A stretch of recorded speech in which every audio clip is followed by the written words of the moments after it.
Chapter 17, If You Have a Lemon, Make a Lemonade. While writing this book, I dropped in one day at the University of Chicago and asked the Chancellor, Robert Maynard Hutchins, how he kept from worrying. He replied, I have always tried to follow a bit of advice given me by the late Julius Rosenwald, president of Sears, Roebuck and Company, when you have a lemon, make lemonade. That is what a great educator does. But the fool does the exact opposite. If he finds that life has handed him a lemon, he gives up and says, I'm beaten. It is fate. I haven't got a chance. Then he proceeds to rail against the world and indulge in an orgy of self-pity. But when the wise man is handed a lemon, he says, what lesson can I learn from this misfortune? How can I improve my situation? How can I turn this lemon into a lemonade? After spending a lifetime studying people and their hidden reserves of power, the great psychologist, Alfred Adler, declared that one of the wonder-filled characteristics of human beings is their power to turn a minus into a plus. Here is an interesting and stimulating story of a woman I know who did just that. Her name is Thelma Thompson, and she lives at 100 Morningside Drive, New York City. During the war, she said, as she told me of her experience, during the war, my husband was stationed at an army training camp near the Mojave Desert, in New Mexico. I went to live there in order to be near him. I hated the place. Furthermore, I loathed it. Besides, I had never before been so miserable. My husband was ordered out on maneuvers in the Mojave Desert, and I was left in a tiny shack alone. The heat was unbearable, 125 degrees in the shade of a cactus. Not a soul to talk to but Mexicans and Indians, and they couldn't speak English.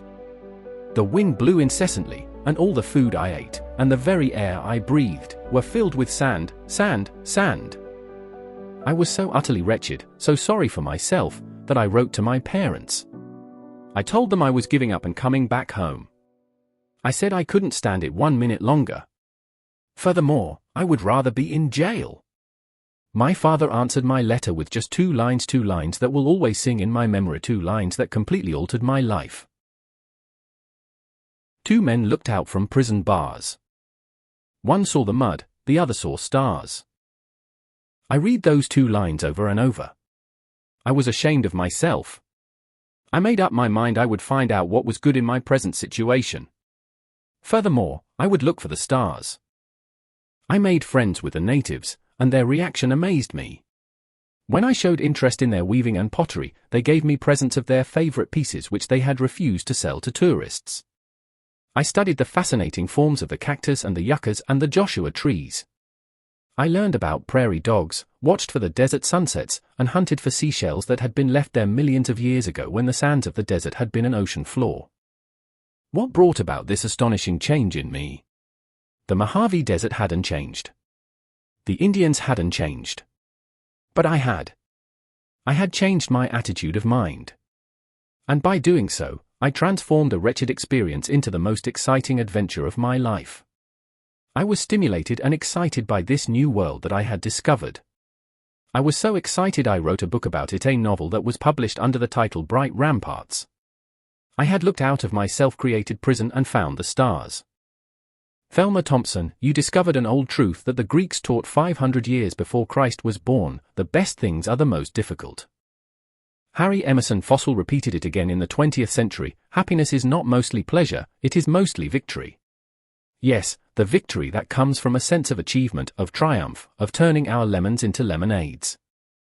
I once visited a happy farmer down in Florida who turned even a poison lemon into lemonade. When he first got this farm, he was discouraged. The land was so wretched he could neither grow fruit nor raise pigs. Nothing thrived there but scrub oaks and rattlesnakes. Then he got his idea. He would turn his liability into an asset, he would make the most of these rattlesnakes. To everyone's amazement, he started canning rattlesnake meat. When I stopped to visit him a few years ago, I found that tourists were pouring in to see his rattlesnake farm at the rate of $20,000 a year. His business was thriving.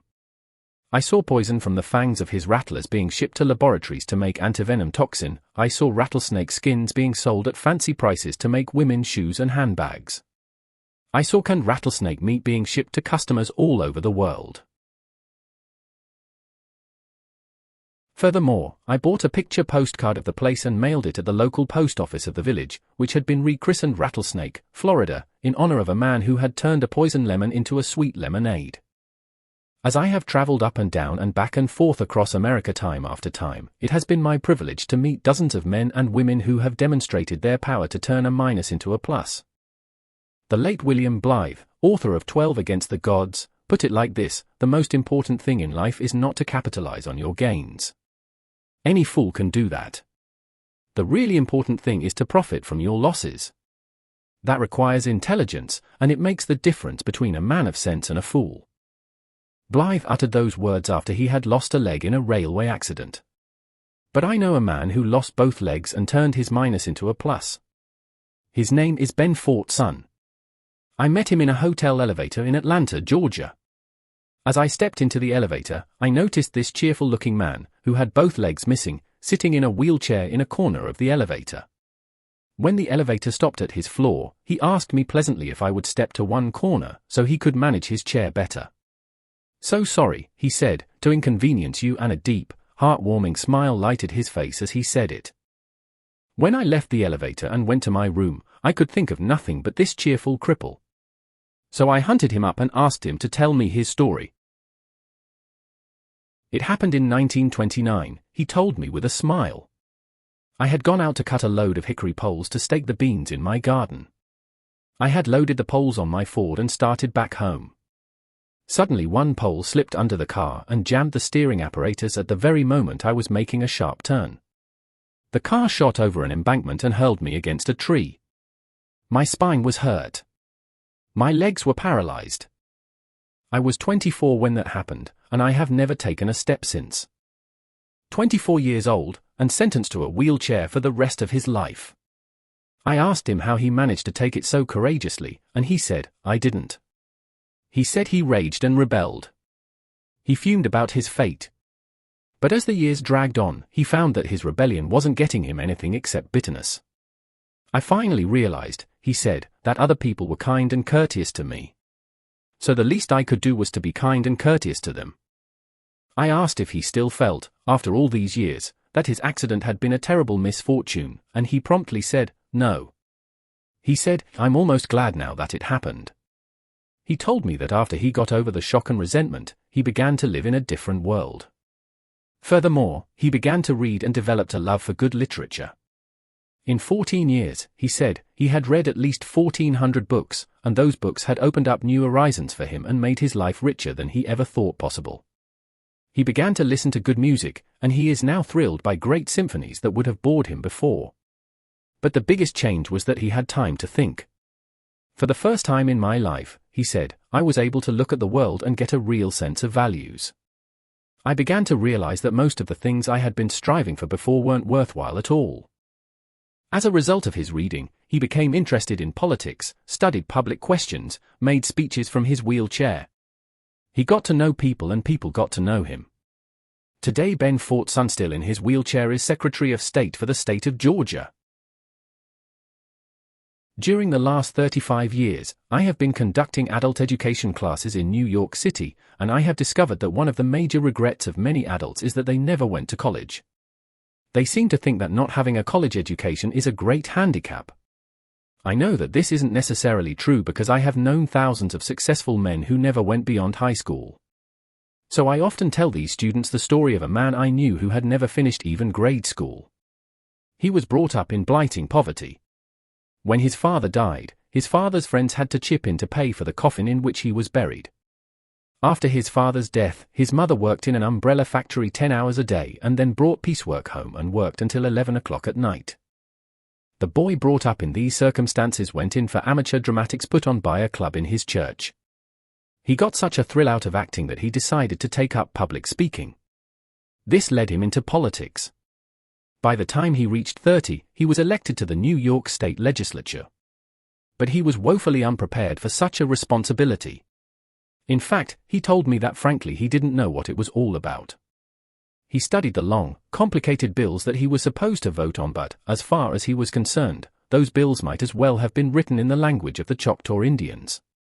He was worried and bewildered when he was made a member of the Committee on Forests before he had ever set foot in a forest.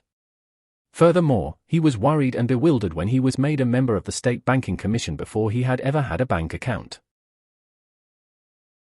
Besides, he himself told me that he was so discouraged that he would have resigned from the legislature if he hadn't been ashamed to admit defeat to his mother. In despair, he decided to study 16 hours a day and turn his lemon of ignorance into a lemonade of knowledge. By doing that, he transformed himself from a local politician into a national figure and made himself so outstanding that the New York Times called him the best-loved citizen of New York. I am talking about Al Smith. 10 years after Al Smith set out on his program of political self-education, he was the greatest living authority on the government of New York State. He was elected governor of New York for 4 terms, a record never attained by any other man. In 1928, he was the Democratic candidate for president. 6 great universities including Columbia and Harvard conferred honorary degrees upon this man who had never gone beyond grade school. Al Smith himself told me that none of these things would ever have come to pass if he hadn't worked hard 16 hours a day to turn his minus into a plus.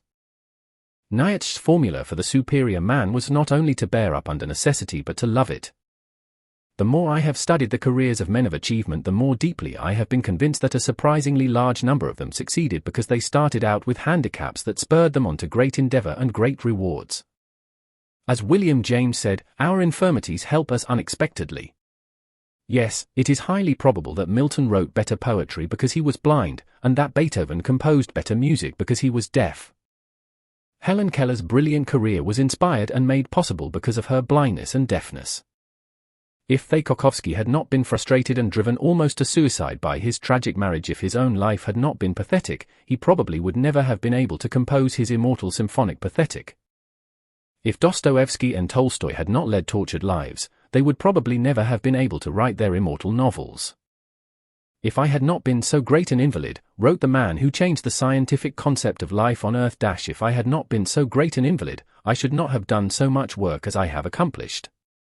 That was Charles Darwin's confession that his infirmities had helped him unexpectedly. The same day that Darwin was born in England, another baby was born in a log cabin in the forests of Kentucky. He, too, was helped by his infirmities. His name was Lincoln Abraham Lincoln. If he had been reared in an aristocratic family and had a law degree from Harvard and a happy married life, he would probably never have found in the depths of his heart the haunting words that he immortalized at Gettysburg, nor the sacred poem that he spoke at his second inauguration, the most beautiful and noble phrases ever uttered by a ruler of men, with malice toward none, with charity for all. Harry Emerson Fossil says in his book, The Power to See It Through, there is a Scandinavian saying which some of us might well take as a rallying cry for our lives: the north wind made the Vikings. Wherever did we get the idea that secure and pleasant living, the absence of difficulty, and the comfort of ease, ever of themselves made people either good or happy? Upon the contrary, people who pity themselves go on pitying themselves even when they are laid softly on a cushion, but always in history character and happiness have come to people in all sorts of circumstances, good, bad, and indifferent, when they shouldered their personal responsibility. So, repeatedly the north wind has made the Vikings. Suppose we are so discouraged that we feel there is no hope of our ever being able to turn our lemons into lemonade, then here are 2 reasons why we ought to try, anyway 2 reasons why we have everything to gain and nothing to lose. Reason 1, we may succeed.